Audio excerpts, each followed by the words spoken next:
율법은 진단, 복음은 치료라는 제목으로 하나님 말씀 증거하도록 하겠습니다. 이 과거의 영광이 너무너무 크면은 새로운 미래를 향해서 잘 나가지 못하는 경우가 있습니다. 기업체 예를 든다 그러면 필름 시대의 상징적인 회사가 코닥이었습니다. 그래서 코닥 필름 또는 초창기 때는요, 필름 달라 그러지 않고 그냥 코닥 주세요 그러면 뭐 후지를 주기도 하고 그랬어요. 이 코닥이라는 게 어떤 그 제품의 상징이 되고 대명사가 되는 그런 회사가 코닥이었습니다. 그러니까 브랜드 파워 그러면 당시에는 지금의 애플 정도 되는 정도의 브랜드 파워가 있었습니다. 그리고 기술력도 뛰어나가지고 필름뿐만 아니라 디지털 카메라 기초 이론도 사실 코닥에서 처음 개발해낸 것입니다. 그런데 워낙 필름이 강하니까 이 디지털 쪽으로 넘어가는 게 머뭇머뭇거렸어요. 그래서 사실은 상품화를 먼저 시킨 건 소니였습니다. 그래서 이게 놓쳐가지고 소니한테 다 넘어가 버렸어요. 코닥이 망할 줄은 몰랐거든요. 그런데 2012년, 딱 10년 전이죠. 파산했습니다. 이유가 무엇입니까? 과거에 집착하고 또 변화에 능동적으로 대처하지 못하고 외면했기 때문에 망하게 되었다라는 것입니다. 과거의 영광에 너무 매달리면은 한 발짝도 앞으로 못 나갈 때가 있다라는 것입니다. 그랬던 소니 마찬가지예요. 그러니까 디지털 기술 또 최고가 됐죠.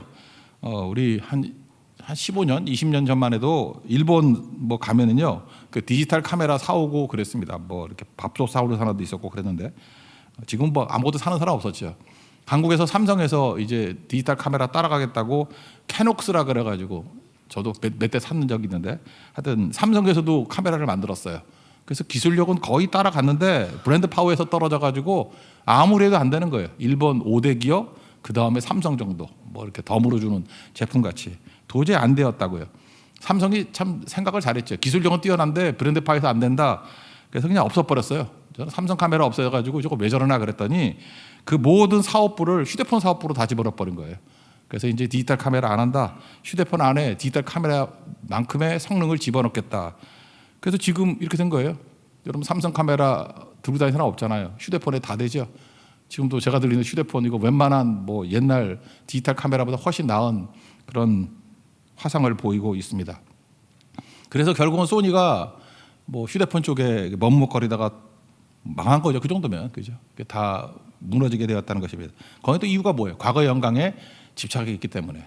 코닥이 무너진 것도 과거 영광, 소니가 이렇게 머뭇거린 것도 과거 영광에 집착이 있기 때문에 그렇다. 지금 율법주의 얘기인데 율법주의자들의 모습이 딱 코닥하고 소니하고 똑같은 모습을 보이더라는 것입니다. 예수님이 오셨죠. 우리에게 십자가와 부활의 복음을 주셨습니다. 이제는 모든 걸 다 해결했잖아요. 그런데도 불구하고 율법이 필요하다는 거예요. 그래서 복음의 위대성, 복음의 완전성, 복음의 충분성을 부인하는 모습이 있더라는 것입니다. 똑같은 거죠. 과거에 집착하고 새로운 것을 외면하는 모습.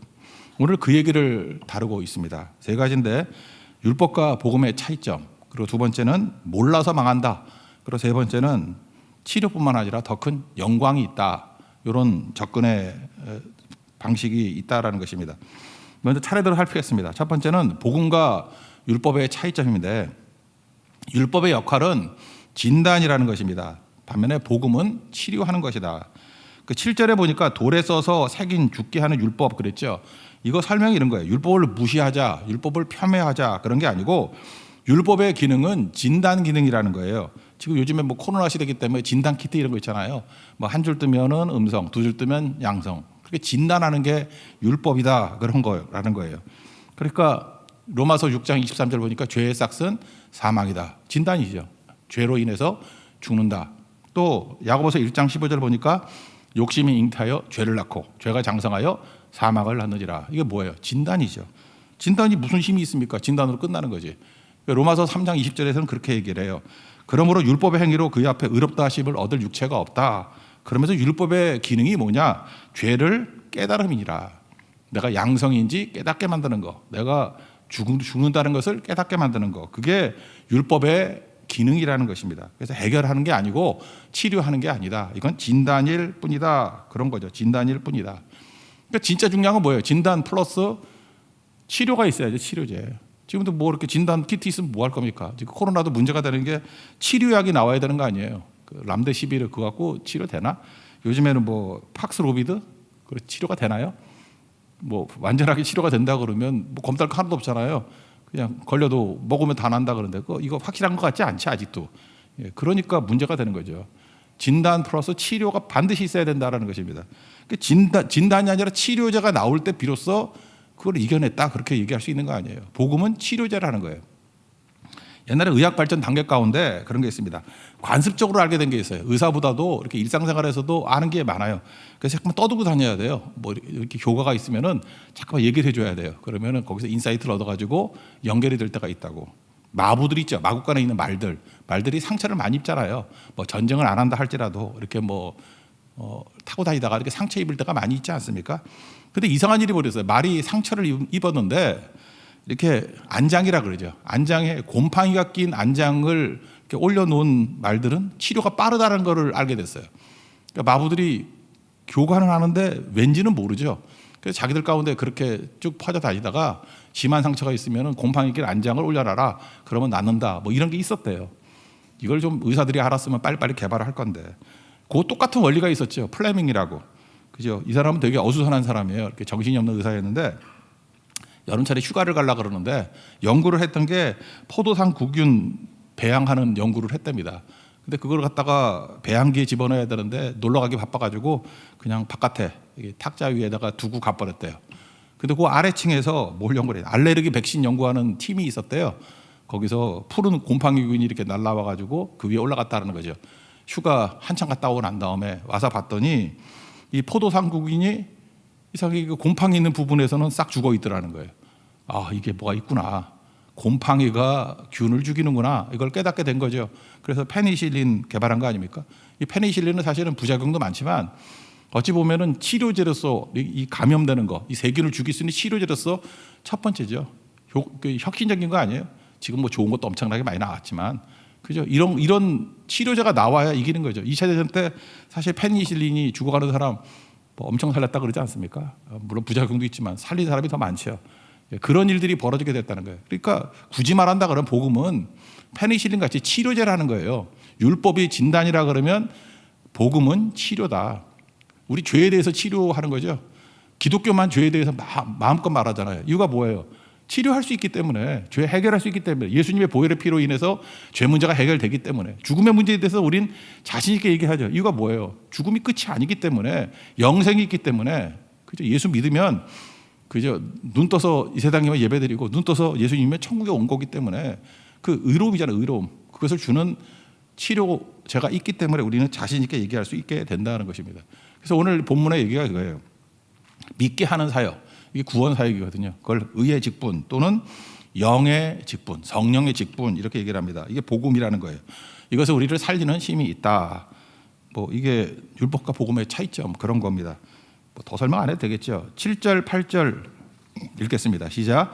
돌에 써서 새긴 죽게 하는 율법 조문의 직분도 영광이 있어 이스라엘 자손들은 모세의 얼굴에 없어질 영광 때문에도 그 얼굴을 주목하지 못하였거든. 하물며 영의 직분은 더욱 영광이 있지 아니하겠느냐. 이게 복음과 율법의 차이점을 말하고 있다라는 것입니다. 아까 조금 더 부연 설명한다고 하면 로마서 3장 20절에 율법은 죄를 깨닫게 한다 그랬죠. 그 다음 21절에 이런 말씀이 있어요.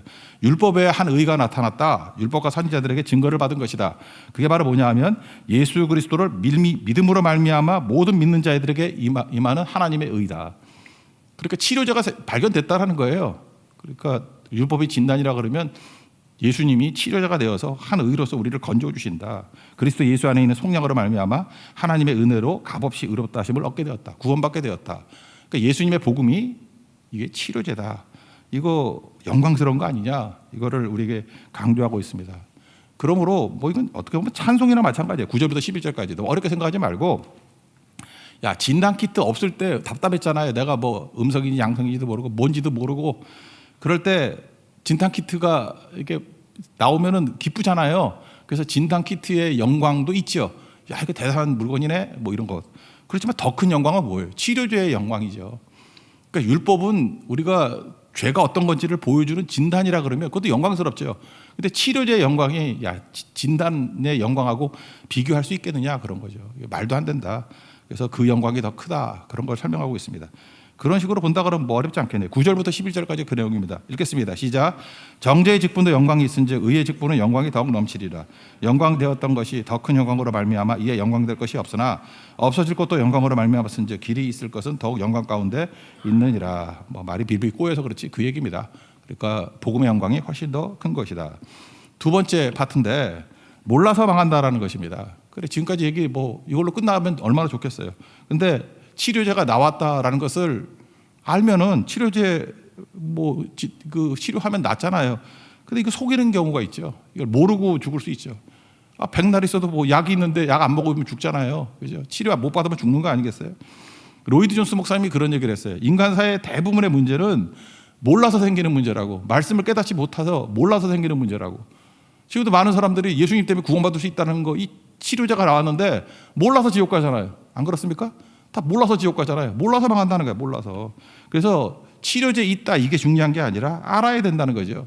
가짜들의 특징이 뭐죠? 안 알려주는 거죠. 왜? 마귀가 할 수만 있으면 예수님의 치료제 나왔다는 것을 안 알려주려고 그래요. 그래서 지옥 다 보내려고.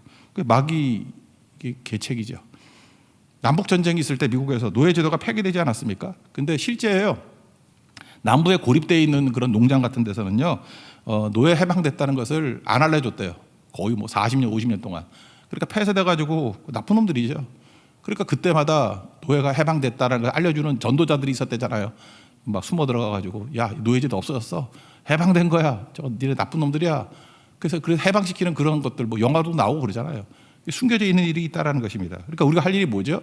알려야죠. 해방되었다고. 치료제가 있다고. 그래서 몰라서 망한다 그런 얘기죠.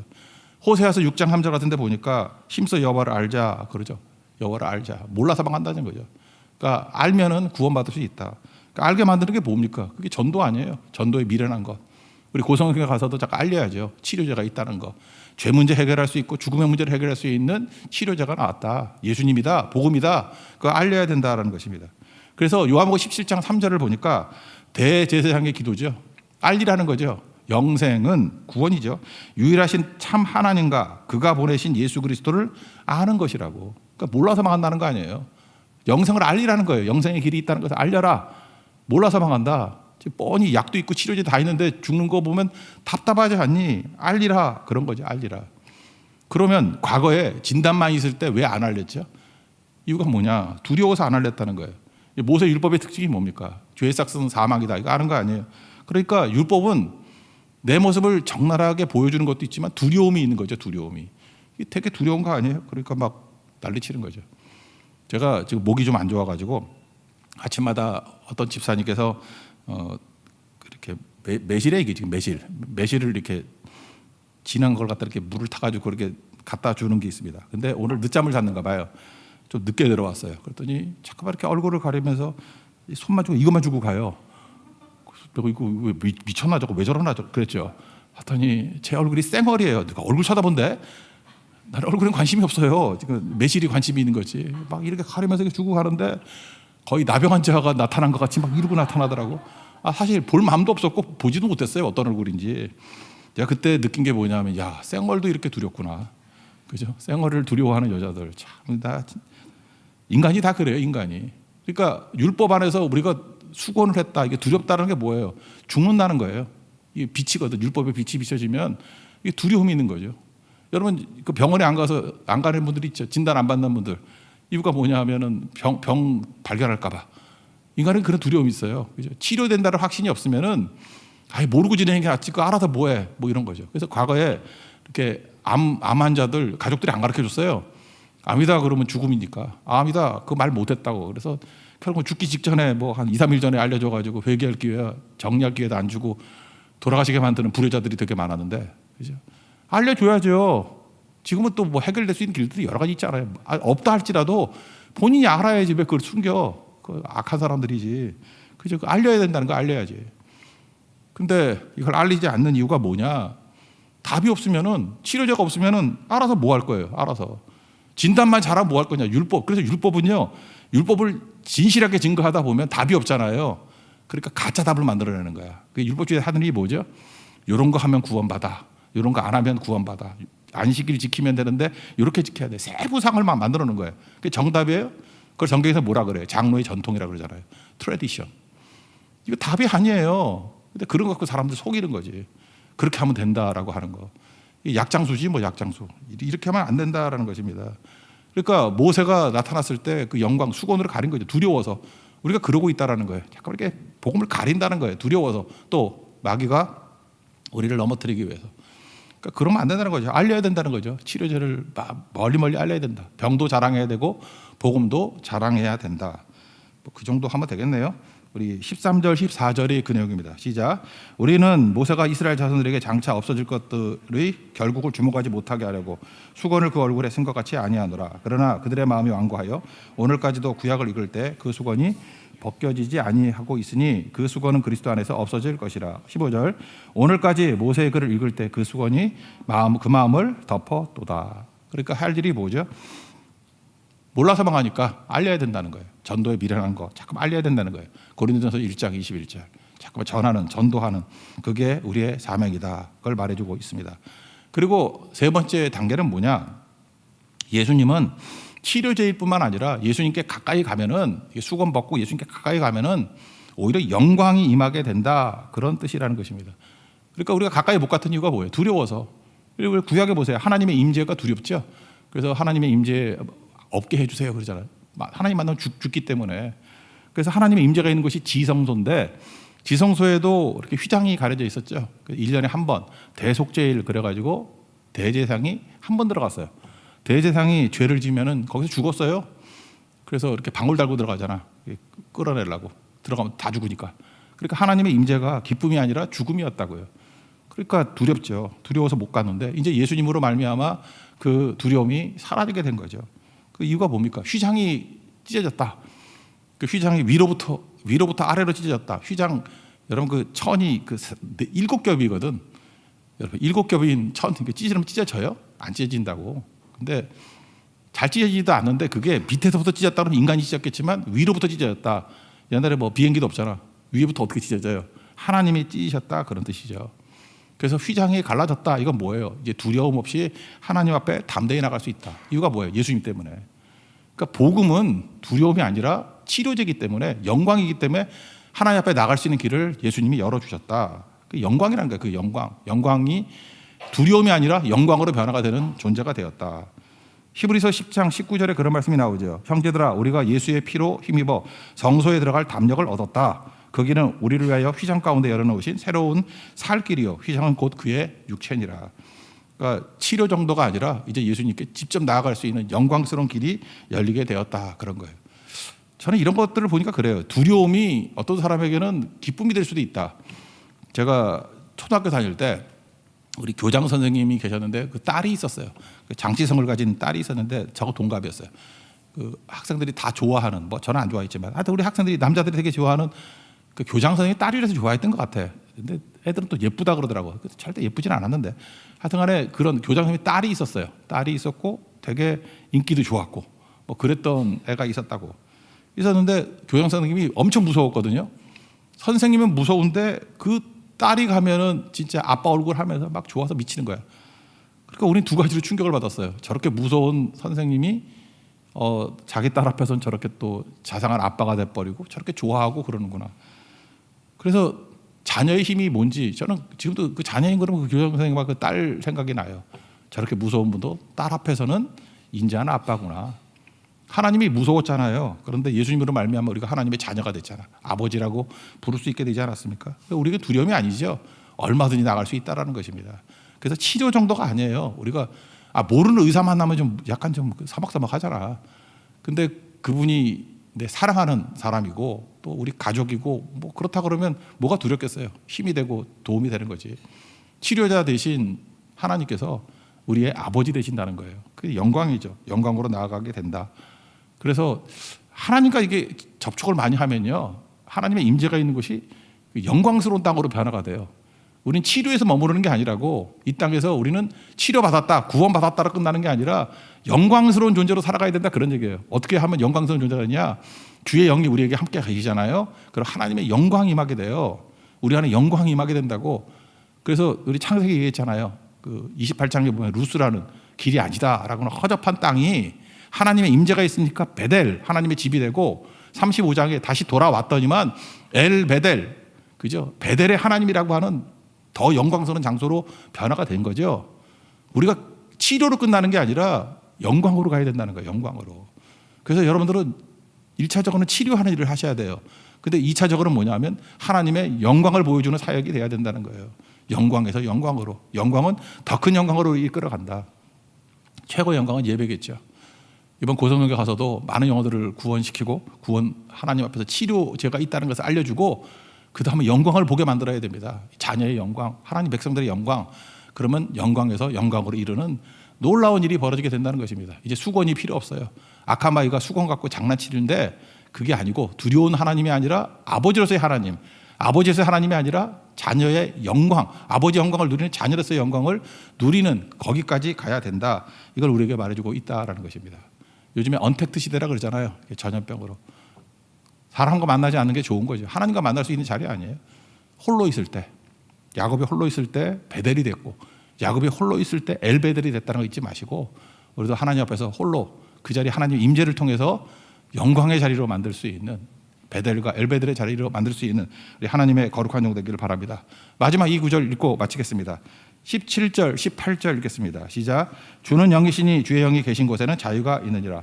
우리가 다 수거를 벗은 얼굴로 거울을 보는 것 같이 주의 영광을 보매 그와 같은 형상으로 변화하여 영광에서 영광에 이르니고 주의 영이 영으로 말미암음이니라. 하나님의 영이 임하는 자리에 영광이 임하게 된다. 이 영광이 우리의 삶의 한 부분이 되는 역사가 나타나는 하나님의 종들 되길 바랍니다. 정리하면 율법과 복음의 관계, 율법은 진단, 복음은 치료. 두 번째, 치료제가 있는데도 불구하고 몰라서 망한다. 그러니까 치료제 있다라고 자꾸만 외쳐야 되는 거죠. 자꾸만 전도에 미련한 거예요. 전도에 미련한 것으로 많은 영혼들을 건지게 만드는 거. 우리 약이 있는데도 불구하고 모르고 죽는 사람들 놔두면 우리 책임이죠. 우리에게 지금 치료제를 줬잖아요. 왜 말하지 않겠냐고. 말해야 된다는 거예요. 세 번째 단계, 치료로 끝나는 게 아니죠. 뭐 병들었다가 건강하게 됐다, 죄 문제 해결됐다 끝나는 게 아니라 더 나아가는 우리 하나님 아버지의 자녀들입니다. 이 세상이 전혀 모르는 영광을 보여주는 능력의 종이 돼야 된다는 거예요. 영광, 하나님의 임재 속에 있습니다. 예배 속에 있습니다. 영광 보면 사람 다 미칩니다. 돌아갑니다. 절대로 옛 생활로 돌아갈 수가 없어요. 영광을 본 사람은 영광 속에 나아갈 수밖에 없다라는 거예요. 영광스러운 교회, 영광스러운 성도가 되는 축복이 임하기를 기원합니다. 자리에서 일어나겠습니다. 말씀 앞에서